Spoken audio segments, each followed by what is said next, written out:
E aí galera, sejam bem-vindos a mais uma sessão de aluguel e dessa vez outro vídeo do meu especial Marvel 10 anos, né cara, Marvel Studio 10 anos completando aí e tá rolando uma série de vídeos aqui no canal com convidados super especiais.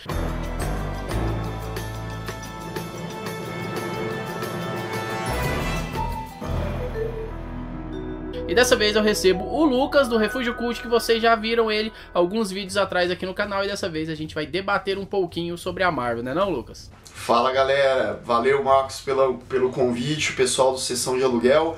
Vamos falar da Marvel chegando aí perto do Guerras Infinita, né? Que é o filme mais esperado aí dos últimos anos, talvez, né? Nossa senhora, não fala não, a ansiedade aqui é mato. Falta pouco, tá chegando. Falta pouco. Mas então o tema do nosso debate de hoje será ali os filmes mais fora da curva, né? Diferentões, né? Os filmes mais... Porque a Marvel ela tem uma fórmula bem redondinha, né? Mas tiveram alguns filmes aí nesses 10 anos de Marvel Universe que deram uma escapadinha dessa fórmula.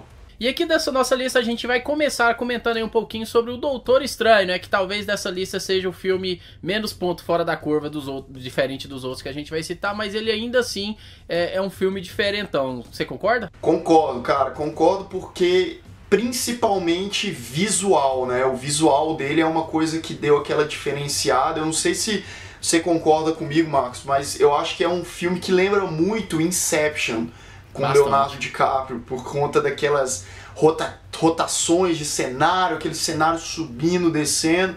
Então é um filme meio alternativo demais, né? Essa temática mágica, digamos assim. É um filme que deu aquele boom, aquela diferenciada, né? Sim, apesar de boa parte das pessoas, principalmente a galera que manja um pouco mais desse universo aí, a galera que lê um pouco mais, vai mais a fundo nesse tipo de produção, ter reclamado que o filme, o roteiro dele é meio que recontando a história do Homem de Ferro, só que com outro personagem, por ele ter uma estrutura muito parecida, mas eu acho que mesmo ele tendo essa estrutura similar ao de outros filmes de origem de heróis aí da Marvel, eu acho que ele traz essas novidades, assim como você falou, essa inovação visual, além também de alguns elementos dentro da sua história, né? Que tem tudo pra expandir pra essa próxima fase 4 da Marvel, né? Esse universo mais cósmico, esse universo mais místico e tal, que eu acho que vai ser de onde virão ali a inspiração dos próximos filmes da Marvel depois de Vingadores 4, né? Que é o que vem depois do Guerra Infinita. Eu acho que filme de origem, como um todo, eles são muito parecidos, né? Eles usam muitas características, né? Independente se o personagem é pobre ou rico, você tem aquela sensação de que já viu algumas cenas, algumas coisas várias vezes antes, mas é como você disse, né? Eu acho que o tema abordado no Doutor Estranho, né? Essa coisa de dominar um universo paralelo e ter essa coisa mágica dentro dele, eu acho que esse foi o grande diferencial. Não deixa de ser um filme que eu gostei muito, teve gente que não gostou tanto assim, mas eu achei sensacional. Não, eu curti muito, eu ainda consegui ver na melhor sala de cinema de Goiânia esse filme, e foi uma viagem muito louca, cara, foi muito bacana ver.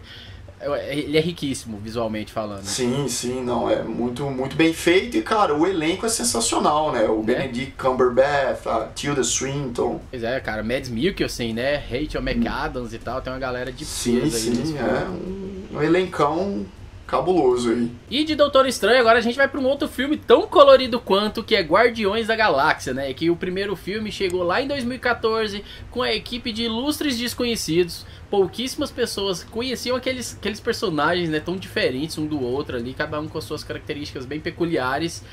Mano, foi um filme que chegou como quem não quer nada, daquele jeitinho mineiro, foi comendo pelas beiradas. E hoje ele figura na lista de um dos melhores filmes aí da Marvel ao longo de 10 anos, que já foram produzidos 18, cara, não é pouca coisa não. Então pra esse filme tá lá no topo, é porque ele é realmente muito foda.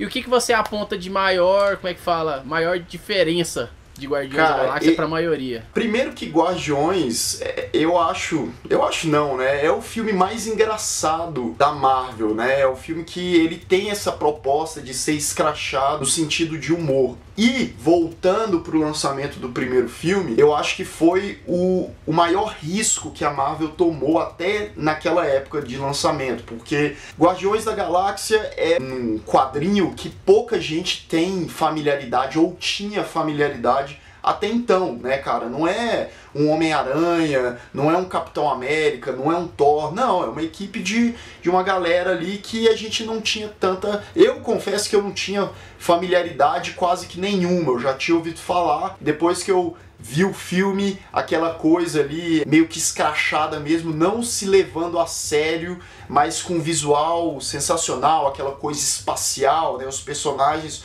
um dando tirada no outro o tempo todo. Então eu acho que por mais que cada filme da Marvel tenha essa coisa de piada, né? Tem aquelas piadinhas e tal, mas o Guardiões ele elevou isso, né? Ele tem piada quase o tempo todo, piadas efetivas muito boas, e esse lance de ficção científica muito presente também, foi outra coisa muito marcante, né?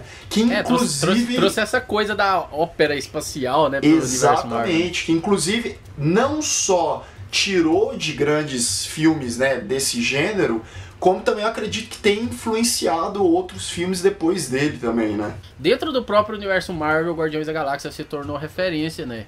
É inegável ver que ele influenciou muita coisa. A Marvel arriscou, como você disse, pegou um diretor ali como o James Gunn, que também era um cara desconhecido, até então não fazia tinha feito filmes menores, né? Sim, como por exemplo o Super, né, que é um filme bem bacana e meio independente aí, que envolve um herói urbano.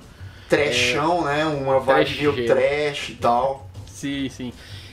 E deixaram, cara, na mão do cara e falaram, ó, você tá livre pra fazer o que você achar massa aí. E o cara hoje se tornou um dos maiores nomes dentro desse esquema de produção da Marvel. Ele sim. Como é que fala? Ele acabou se tornando meio que um analista, né? Um consultor ali dentro, ele ajuda. Ele não é o diretor de Guerra Infinita, por exemplo, mas é um dos consultores do filme. Ele tá ajudando a escrever um pouco do filme, até porque os personagens que ele trouxe pras telonas vão estar inseridos lá, né? História, e eu acho que são parte bem importante da trama, inclusive. Então... E aí, gente já falando dessas influências que Guardiões trouxe pra dentro da Marvel, eu acho que a gente já pode puxar Thor Ragnarok, que é um filme que, sem dúvidas alguma, bebeu demais nessa fonte. Demais! Eu até ia acabar citando Thor Ragnarok antes da hora, quando eu tava falando de Guardiões, porque eu acho que Guardiões foi uma influência pra Thor Ragnarok, e muito bem-vinda, porque eu considero Thor Ragnarok muito melhor do que os outros dois Thor. Não sei se você partilha disso, que é um filme né, que não, mais uma vez, né, assim como Guardiões, ele não se leva muito a sério, né, ele tem essa vibe brincalhona do início ao fim, e é um filme que tem momentos assim muito divertidos, cara. E foi um filme que também trouxe um diretor autoral, um diretor de cinema independente, né? O neozelandês lá, o Taika Waititi, que também fazia comédias, mas bem fora da linha, assim. E um cara muito bom, os filmes dele são muito bons. Aquele... O que fazemos nas sombras, muito bons. Cara, tem aquele do gordinho lá, esqueci o nome. O Rick Baker lá. Isso, exatamente. Esse filme inclusive, é muito bom, cara. O gordinho vai estar no Deadpool 2. Eu quero muito ver aquele moleque no Deadpool 2, velho. Aquele moleque é muito sensacional. E voltando aí um pouquinho de Thor Ragnarok, acho que um dos grandes acertos que eles tiveram, né, foi, como eu disse, fazer a mesma coisa que eles fizeram ali no Guardiões, né, de pegar um cara autoral que tava lá no canto dele, fazendo o trabalho dele independente, e deram liberdade pra ele poder criar. Porque eles viram que o personagem, assim como você falou, vinha ali de 2 filmes não muito satisfatórios, principalmente o primeiro, que é bem aquém do que ele poderia ser, e, cara, deram uma repaginada, falaram, não, vamos ver que esse personagem ele é muito foda nos quadrinhos e a gente não pode perder esse personagem assim do nada fazendo esse filme meia boca que vem acontecendo, e deram autonomia pro cara, e o cara foi lá e mostrou que dá pra fazer um filme de super-herói ali dentro desse contexto todo da Marvel, diferente e ao mesmo tempo inserido, né, dentro dessa cronologia toda. Eu acho que a Marvel ela tem feito muito isso, né, cara, ela tem pegado diretores de menor escala, por exemplo, os irmãos Russo, né, que tá dirigindo Guerra Infinita agora, eles eram diretores muito pouco conhecidos, né, até então. Séries de comédia, né, cara? Exatamente. Então eles pegaram os caras, pegaram Tom Watts lá, eu acho que é esse o nome, do De Volta ao Lar, que é o novo do Homem-Aranha, mais recente, que também era um diretor de filme de terror, de menor escala. Então, muito se fala, a Marvel pega esse tipo de diretor porque o estúdio quer controlar muito a produção. Eu acho que, de certo modo, faz algum sentido. Mas, por exemplo, no Thor Ragnarok, a gente vê que tem muito a mão do diretor, né? Até nessa questão do roteiro mesmo, das frases, das tiradas e tal. Acho que o Taika, ele influenciou muito nessa parte de enredo, e isso é muito interessante porque foi grande parte da identidade do filme, né? Com certeza, né? E já aproveitando o gancho que você falou dos irmãos Russo, né? Os ilustres irmãos Russo hoje em dia, né? Que tinham feito séries como Community, Arrested Development e tal. A Marvel foi lá e buscou os dois e entregaram pra eles ali Capitão América, Soldado Invernal, que é o nosso próximo filme dessa lista, que também é um muito filme foda, cara. Bem diferente, é um filme bem mais urbano, né? Muito mais urbano. Assim, é um thriller de ação. De espionagem, né, cara? De espionagem. Muito elemento de espionagem, aquela coisa de ultra secreto e, enfim, eu gosto muito desse filme. Eu lembro que na época que saiu ele, eu falei, cara, esse é meu filme favorito da Marvel até então, saca? E é um filme que até hoje ele marca muito, justamente porque ele é um filme até mais sério da Marvel, né? Se você for parar pra pensar. Sim, não que não. Eu acho que é o mais sério.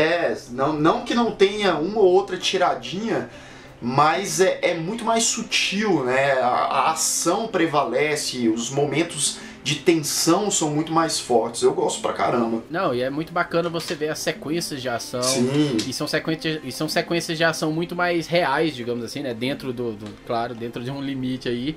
São mais reais. Você vê as cenas em que o Capitão América tá lutando com o Buck, que são muito foda. Aquela boas. Sequência do elevador, que é essa sequência eu ia falar agora, do elevador, que tá com 10 caras e o Capitão América no centro. E tem aquela tensão, ele tá parado ali e os caras estão meio que do lado dele, é justamente isso que a gente vê em filmes como Missão Impossível, 007, sim, né, que tem aquela coisa ali imprevisível, né, daquele momento que você não espera e vai lá e acontece uma ação desenfreada, é sensacional. Eu acho que esse é o grande acerto, né, e trazer personagens, né, fazer a inclusão do Falcão nesse universo, sim, sim, trazer a figura da Viúva Negra, que também é uma heroína, anti-heroína nos quadrinhos, urbana também, né, uma pessoa sem poderes, que só usa das suas habilidades físicas.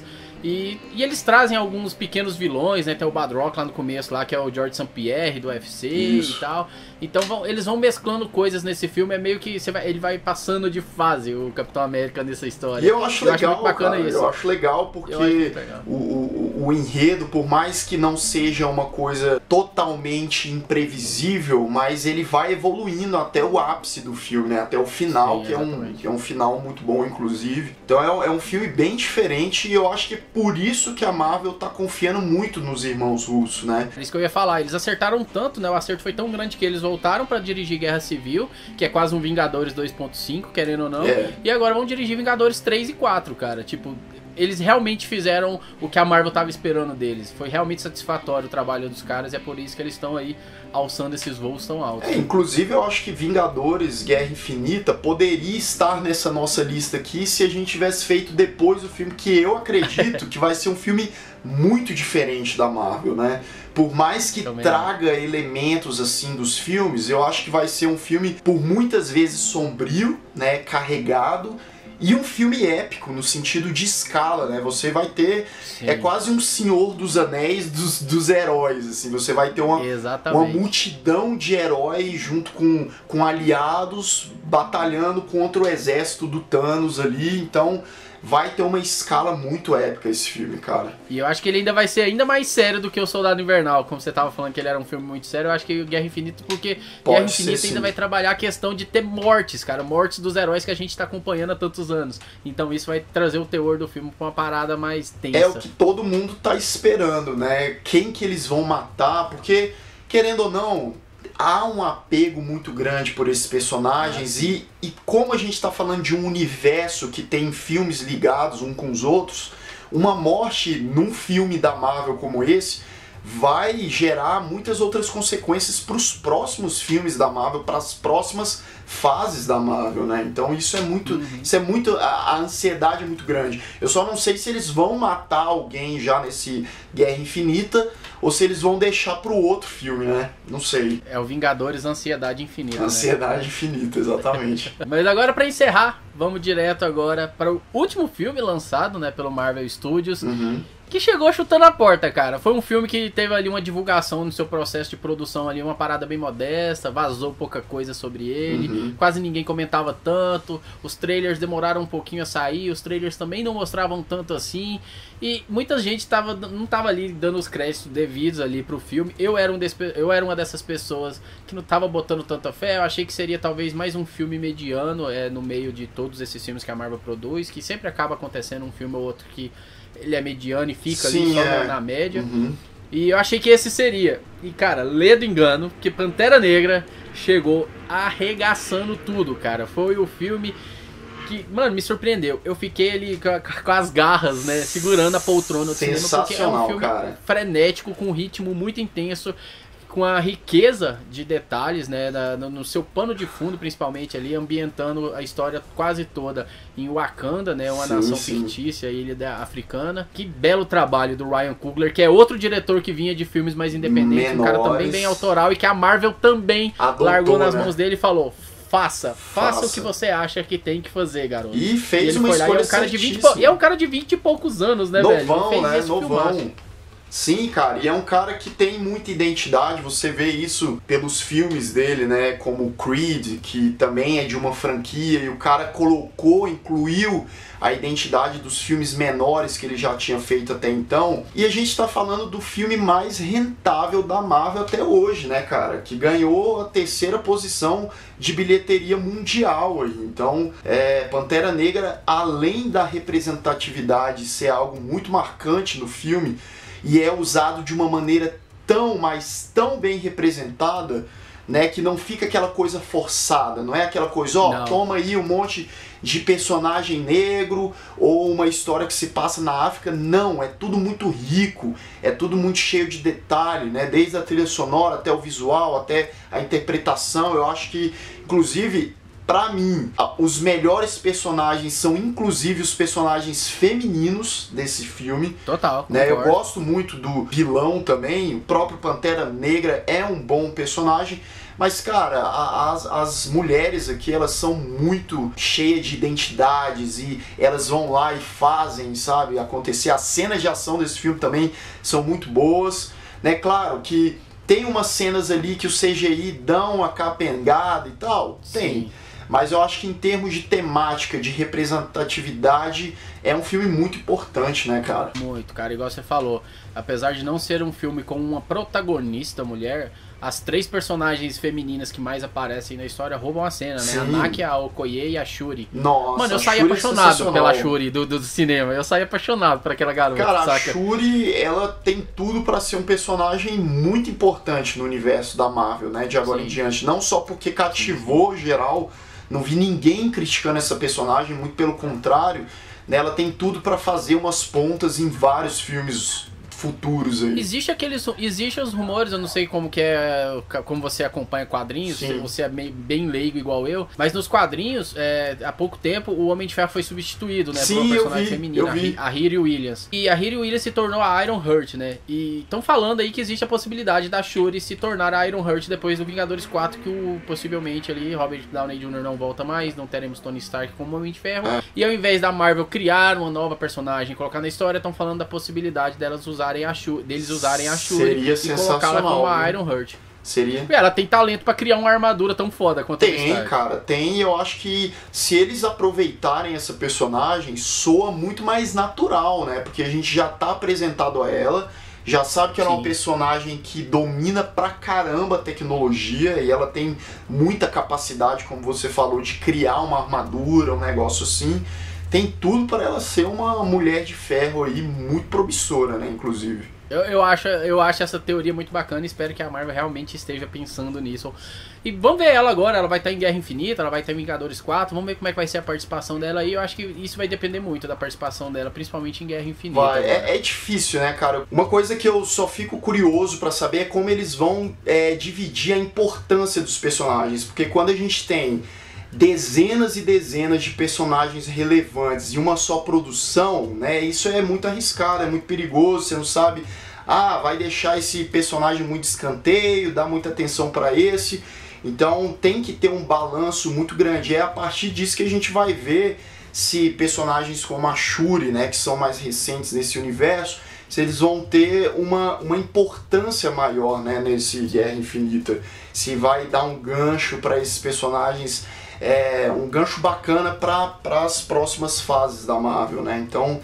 Eu acho que os irmãos russos têm tudo pra mandar bem. Eles tiveram ali com as proporções um pouco menores, mas tiveram um trabalho um pouco parecido com isso, né? Ali em Guerra Civil, né? Que tiveram que lidar com vários personagens. Sim. Eu acho que eles se saíram muito bem, principalmente nas cenas de batalha e tal. Eles conseguiram dar um dinamismo muito bacana e a gente não ficou deslocado com alguns personagens dentro. Claro que Guerra Infinita tem as proporções bem maiores, mas eu acho que eles têm tudo pra entregar um filme bem satisfatório também nesse sentido pra gente. Não, claro. Eu acho que a gente já teve, né, um material bacana da parte deles, filmes muito bem equilibrados, tanto na parte de ação quanto na parte de desenvolvimento de personagens. Claro que Guerra Infinita são vários passos à frente, né? É um filme que exige um cuidado maior, até dizem que foi o filme mais complicado de ser feito, justamente por conseguir equilibrar a agenda de todos esses atores e reunir essa galera, né, nessa mesma produção, mas eu tô com ótimas expectativas, eu acho que vai ser filmão, viu? Também tô, viu? E é isso, galera. Espero que vocês também estejam com ótimas expectativas, né, para Vingadores Guerra Infinita, assim como eu e o Lucas estamos. Confere o canal do Lucas, Refúgio Cult, se você ainda não conhece, o que é um pouco difícil. O canal dele vai estar aparecendo aqui no card, vai estar aqui embaixo também na descrição desse vídeo. Eu gravei um vídeo também nesse mesmo dia com ele lá pro canal dele. Bem bacana o vídeo, falando sobre filmes aí de terror psicológico e tal dos últimos anos. Tá bem bacana. Corre lá para vocês assistirem. E a gente vai ficando por aqui, né, Lucas? Muito obrigado pela sua presença nesse especial. Pô, cara, valeu pelo convite aí. Sempre muito bom fazer esse tipo de parceria. Pois é, espero que o Lucas volte mais vezes, quem sabe presencialmente, que seria muito bacana a gente gravar aí um bate-papo. Vai rolar. Em breve aí a gente marca alguma coisa presencial. Estamos aí vizinhos, Brasília, Goiânia é perto, né? A gente marca uma coisa aí, mas foi muito bacana, bem legal, valeu. E se vocês também gostaram de participar aqui junto com a gente, assistindo o nosso bate-papo, manda seu like aqui embaixo que vai fazer muito bem para esse vídeo, para ele alcançar mais pessoas. Se inscreve por aqui também se você é novo. E a gente vai ficando por aqui, galera. Foi lindo, aquele abraço. Um abraço. E até a próxima sessão. Tchau!